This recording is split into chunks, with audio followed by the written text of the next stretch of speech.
Boxing karing sai.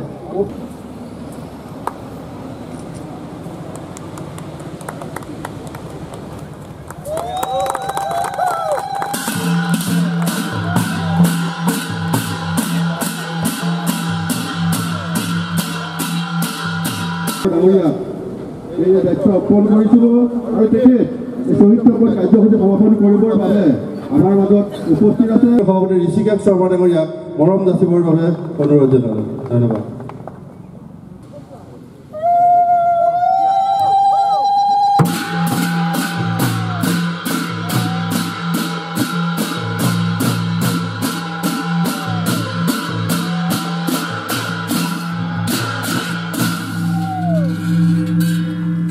শহীদ সকল অমৰ হওক, অমৰ হওক, অমৰ হওক। শহীদ সকল অমৰ হওক, অমৰ হওক, অমৰ হওক। শহীদ সকল অমৰ হওক।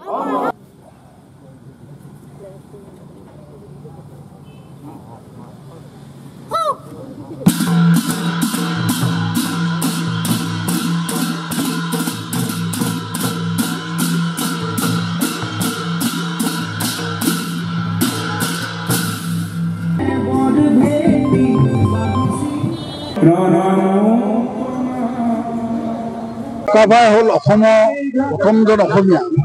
আজি চুকাফা দিৱস সমগ্ৰ অসমৰ লগতে ভাৰতবৰ্ষৰ বিভিন্ন জেগাত চুকাফা দিৱস আয়োজন কৰিছে বুলি আমি আজি ছ'চিয়েল মিডিয়াৰ জৰিয়তে হওক, বাতৰি কাকতৰ জৰিয়তে হওক ক'ব পাই আহিছোঁ।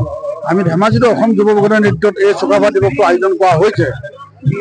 আপোনালোকে যদি ইতিহাস চাই, আমি ইতিহাসত দেখি আহিছোঁ যেতিয়া 350 খ্ৰীষ্টাব্দত পুৰণিয়াই কামৰূপ শাসন কৰিছিলে বৰ্মন বংশই।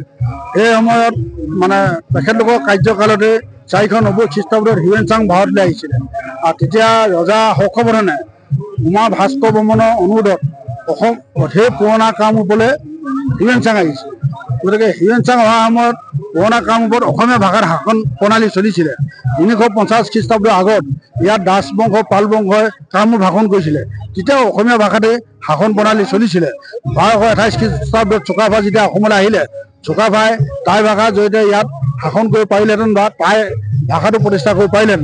কিন্তু চুকাফাই সেইটো নকৰি ইয়াৰ সৰু সৰু ৰজাবিলাকক এক কৰি ইয়াত সমগ্ৰ বহলভাৱে অসমীয়া ভাষা প্ৰচলন কৰিলে আৰু সেইকাৰণে অসমৰ প্ৰথমজন অসমীয়া চুকাফাকে মানুহে অভিহিত কৰি আহিছে। আমিও আজি চুকাফাক ওলৰ মানুহে এই দিনটোত তেখেতক স্মৰণ কৰিছোঁ আৰু আমি সকলো অসমবাসী, ধেমাজিবাসী ৰাইজক চুকাফা আদৰ্শ অনুপ্ৰাণিত হ'বৰ কাৰণে অনুৰোধ জনালোঁ। জুবিন গাৰ্গৰ গীতসমূহৰ ওপৰত আধাৰিত গানে কি আনে নামৰ এটা সুন্দৰ অনুষ্ঠান আপোনালোকৰ ওচৰলৈ আহি আছে অতি শীঘ্ৰে। অহা 15 আগষ্টৰ পৰা ধেমাজিৰ পৰা প্ৰথম অডিশ্যন আৰম্ভ হ'ব আৰু সেই অডিশ্যনৰ যোগেদি বিভিন্ন কণ্ঠশিল্পীসকলে যিসকলে এই অনুষ্ঠানত যোগদান কৰিব বিচাৰে তেওঁলোকে এই অডিশ্যনৰ যোগেদি আগবাঢ়ি আহক আৰু জুবিন গাৰ্গৰ বহুত ভাল লগা গান আমি সদায় শুনি আহোঁ আৰু আপোনালোকৰ যদি ভাল লগা গান থাকে, জুবিন গাৰ্গৰ আপোনালোকে গাই ভাল পায়, তেন্তে অডিশ্যনত যোগদান কৰক। মোৰ ফালৰ পৰা আন্তৰিক শুভকামনা থাকিল এই সম্পূৰ্ণ অনুষ্ঠানটোলৈ। ধন্যবাদ।